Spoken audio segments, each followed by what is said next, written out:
Aujourd'hui, nous allons vous présenter les opérations, ou opérateurs arithmétiques, dont vous n'avez jamais entendu parler.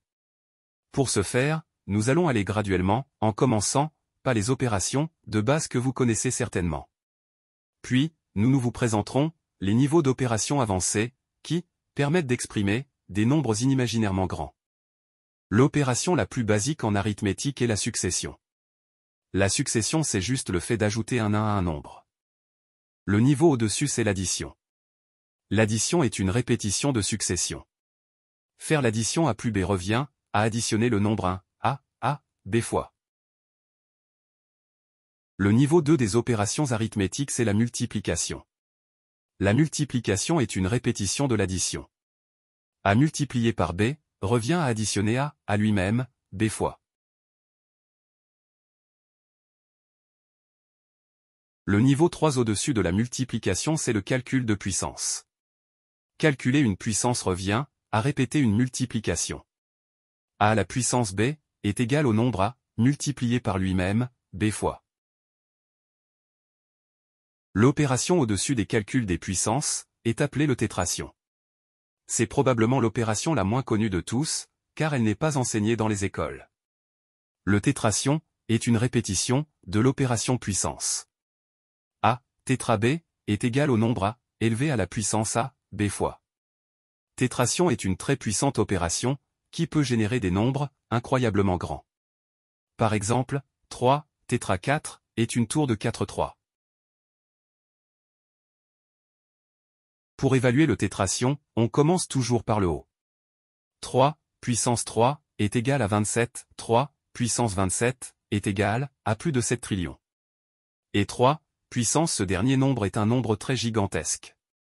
Juste avec les nombres 3 et 4, le tétration nous permet d'exprimer un nombre avec plusieurs chiffres.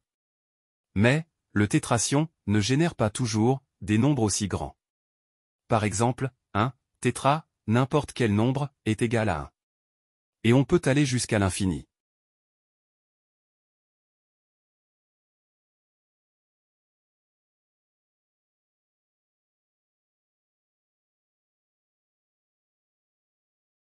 Maintenant, considérons le tétration infini de la racine carrée de 2. Il peut être écrit comme la limite de la racine carrée de 2, tétra x, lorsqu'x tend vers plus l'infini. Cette limite tétraédrique converge vers 2.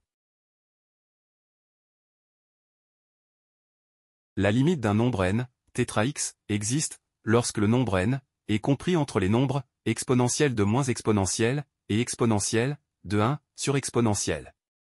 C'est-à-dire lorsque le nombre n est compris entre 0,007 et 1,44. Cependant, nous avons écrit le tétration en utilisant la puissance à gauche. Malheureusement, il n'y a pas de notation standard. Mais, deux flèches montantes sont très souvent utilisées pour l'écriture du tétration. Et, cette notation va nous permettre d'exprimer l'opération qui est au-dessus du tétration. La flèche montante peut aussi être utilisée pour exprimer la notation des puissances. A, puissance B, peut s'écrire A, une flèche montante, B. Avec cette notation, on peut définir une opération de niveau 5 en utilisant 3 flèches montantes. Cette opération est appelée pentation et représente l'opérateur qui est au-dessus du tétration. Il y a des opérateurs au-dessus du pentation. Mais, nous allons nous arrêter là. Pour finir, nous allons faire une comparaison entre 2, puissance 4, et 2, tétra 4. Abonnez-vous, activez la cloche de notification, likez et commentez, pour nous encourager à partager plus de connaissances.